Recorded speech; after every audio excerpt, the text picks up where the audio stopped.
विधानसभा चुनाव 2022 को लेकर हिमाचल की प्रमुख राजनीतिक पार्टियां लगातार अपने विभिन्न मोर्चों, प्रकोष्ठों के सम्मेलन और बैठकें कर कार्यकर्ताओं को एक्टिव करने में जुट गई हैं।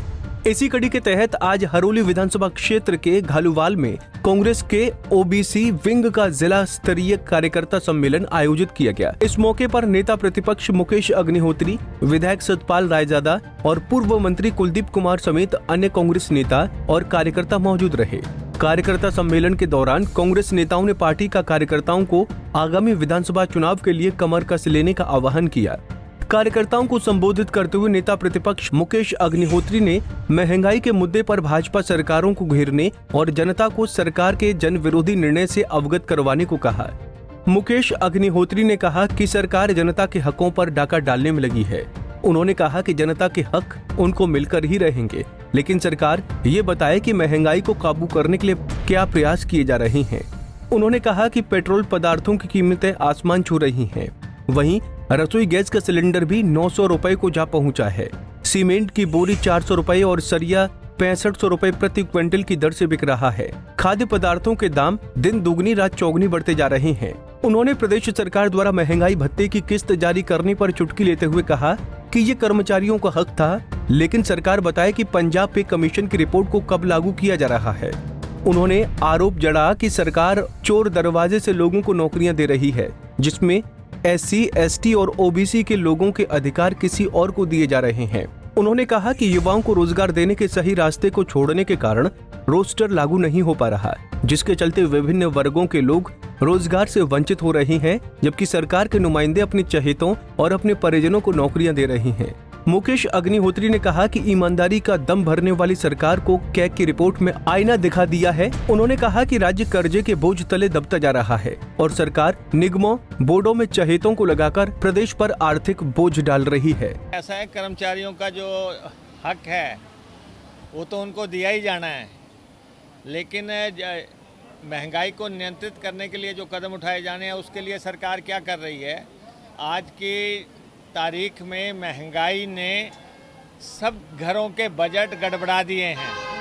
आज जिस पेट्रोल का रेट 100 रुपया हो गया, डीजल का रेट 90 रुपये हो गया और आज जो है गैस का रेट 900 रुपये हो गया और उसके बाद सीमेंट की बोरी 450 रुपये हो गई, सरिया 6500 रुपये हो गया, सरसों का तेल 250 रुपये की बोतल हो गई, दालें जो है 100 से 125 रुपये हो गई। महंगाई को नियंत्रित करने के लिए सरकार क्या कर रही है? लोग तो महंगाई से करा रहे हैं और ये जो आप कह रहे हैं कि महंगाई के भत्ते की किस्त दे दी, ये कर्मचारियों का ड्यू है जिसको रोका हुआ था, वो ऐलान किया। लेकिन जो पंजाब पे कमीशन की रिपोर्ट है आप कब लागू कर रहे हैं? हिमाचल प्रदेश में किस तारीख से लागू करेंगे? आप कर्मचारियों की आपने कहा था कि हम पेंशन बहाल करेंगे, कब आप बहाल कर रहे हैं? करुणामूलक आधार पे लोगों को नौकरियां देनी थी, वो कब आप दे रहे हैं? कॉन्ट्रैक्ट वालों को 3 से 2 साल करना था, वो कब आप कर रहे हैं? ये आपके चुनावी वायदे थे। सबसे बड़ी बात है, चोर दरवाजे से नौकरियां दी जा रही हैं। जो आज भी यहाँ पे ये कार्यक्रम हो रहा है, आप SC, ST, OBC का अधिकार मार रहे हैं। जब आप मेरिट पे नौकरी नहीं दे रहे हैं, जब आप पब्लिक सर्विस कमीशन से नौकरी नहीं दे रहे हैं, जब आप सबॉर्डिनेट सिलेक्शन बोर्ड से नौकरी नहीं दे रहे हैं, जब भर्ती को सही तरीके से नहीं कर रहे हैं, तो जो है रोस्टर लग नहीं रहा है। रोस्टर नहीं लग रहा है तो SC को हिस्सा नहीं मिल रहा है, OBC को उसका हिस्सा नहीं मिल रहा है। चोर दरवाजे से आप चहेतों को भरते जा रहे हैं और ये जो लोग हैं इन सब में बहुत भारी रोष सरकार के खिलाफ पनप रहा है कि भाई हमारे लोगों के हक मार के आप जो है अपने चहेतों को, अपने परिवारों को नौकरियां दे रहे हैं। तो इसका विरोध होना ही होना है और इसलिए ये सारे में फैल रहा है। महंगाई, बेरोजगारी, कोरोना काल में विफलताएं, किसानों के कानून, इन सब ये सारे मसले ऐसे हैं जिनको लेके जनता में आक्रोश पनपता जा रहा है। कैग रिपोर्ट सरकार को आईना दिखा रही है कि सरकार जो कह रही है कि हम बहुत साफ छवि के लोग हैं, उनको पता लग रहा है कि उनके राज में हो क्या रहा है। और सबसे बड़ी बात, इस सरकार ने हिमाचल प्रदेश को आर्थिक तौर पे दिवालियापन कर दिया है। 70,000 करोड़ रुपए का कर्जा हिमाचल प्रदेश में इस साल हो रहा है।